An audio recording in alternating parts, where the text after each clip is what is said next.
I am a self-improvement junkie. For pretty much all my adult life, I've been trying to get my mind, body, and relationships to be the best I can, and most of this has come from first-hand experience, where I've experimented with different things, tracked what's worked and what didn't, and basically been a nerd that applied myself. I think I've always been pushing my boundaries and leaning into the edge of what's comfortable, but the biggest motivating factor for all this has definitely always come from books. Hi again. So like I said, I'm a self-improvement junkie, and I'm pretty damn sure that if I hadn't read all the books that I have in my life, then my life wouldn't be as good as it is now. Not saying my life is brilliant or anything, but for sure my life would be worse if I hadn't read the books that I have read. You see, books to me have an amazing motivational power to them. There's been times in my life where I've been quite low and felt like, oh, I wish things could be better. Then you read one good book and it can completely take you out of that funk and motivate you to excel at life and become a better version of yourself. And out of all of the books that I've read, there's a select few that have really stood out. That made me feel like my brain had almost completely been rewired, and obviously in a good way. I truly believe that books do have the power to transform the way you think and feel.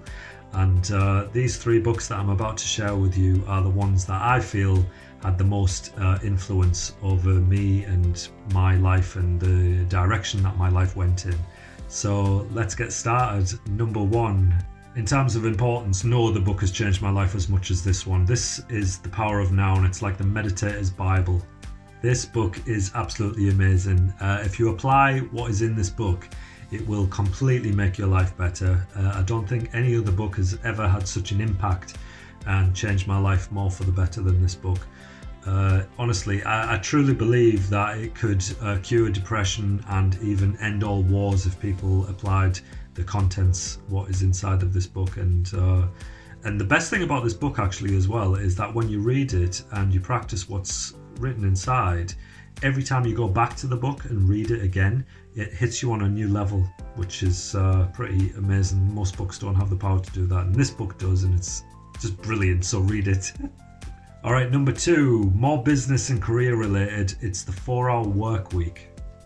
So even when I was growing up, I always had the mentality of wanting to work to live, not live to work. And this book goes into great detail about why that is so important and how society basically has it all backwards, with the idea that we should work all of our lives, and then when we reach retirement, when we don't have the energy to do all of the things that we wanted to do when we were young, we're not able to. So this book has some great insights on how you can change that, why you should change that, and it's just a great book overall. I think without this book, my work life might have been different. Hard to say really, but yeah, it definitely inspired me a lot and made me realize that the less you work, the more time and freedom you will have. And obviously those are the two most precious things that we have. So big shout out to Tim Ferriss for writing this book. I highly recommend it. And if you feel overworked and that you need some new direction when it comes to your career, I think this book could probably help you quite a lot. All right, and lastly, number three, The Game by Neil Strauss. It's actually quite mad to think that this book is almost 20 years old now. I would probably say that if it did get released in these days, that it would probably get cancelled, which is mad to think how much times have changed. But for me, this book was a godsend. I was quite clueless when it came to understanding the female mind. I mean, probably like most guys actually.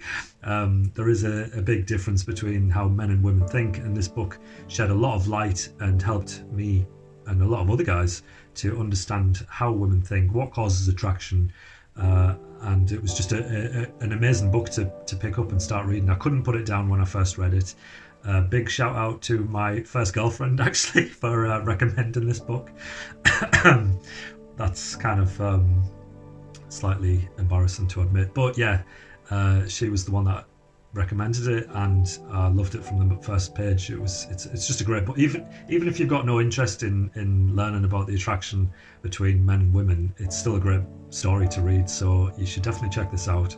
I mean, maybe I took it a bit further than most people, and I've never really talked about this in any of my other videos because I went quite deep down the rabbit hole when it came to the secret society of guys that I mentioned in this book. In fact, I even ended up traveling the world with some of the people in the book, which is pretty insane. I met so many amazing people, and you know, it's It's a bit of a shame that pickup artists get quite a bad reputation in the press. They've had so much bad press, and it's really sad because the guys that I've met through this community, all of the guys that I met pretty much, or at least 99% of them, were all very nice, sweet guys that just wanted to get a girlfriend or understand like how to make themselves a better version of themselves so that girls would like them. And I don't think there's anything wrong with that. I think that's great. I think every guy should be trying to make himself the best version of himself.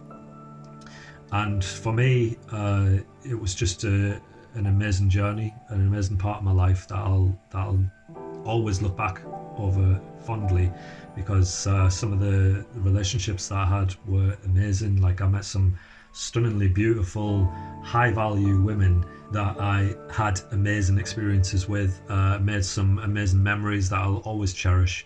And yeah, it was just one of the best times in my life, really. And it wasn't just the girls that I met either, it was the guys. I forged some amazing friendships that'll last a lifetime. And I'm, I kind of feel a little bit sorry for guys that have never took this journey. You learn so much about yourself when you're kind of pushing yourself to kind of meet and attract and date uh, lots of different girls to hopefully meet the one that is the best fit for you. I mean, a lot of guys kind of just settle for what they can get. I mean, I'm sure it happens with girls too, but I know of guys personally that have kind of took that route. And yeah, it's just a shame because who wouldn't want ultimate control over who you end up with? Like, you want to be with the best match that's for you, and you learn so much by taking a journey like this. You learn so much about yourself, and obviously you're also learning the skills required to go out and find the right person for you for when you do want to settle down and start a family. And you know, it's an important aspect of being a man, I think, to learn this stuff. And any guy that doesn't, and it kind of just settles for what he can get, or settles for the first person that he meets, it's a bit of a sad way to go about it. I think getting out there, becoming the best version of yourself, becoming a high value guy, and one that can meet and attract a high value girl, you're going to have a much higher chance of success and a happier life together. So yeah, that's just my take on it. Hope I haven't offended anybody with that, but yeah, it's just my opinion. All right, that is the end. If you've read any of these books and you'd like to comment and let me know what your experience was when it came to putting some of the applied contents of the books into action, then let me know. And yeah, hopefully I'll see you next time. Ciao.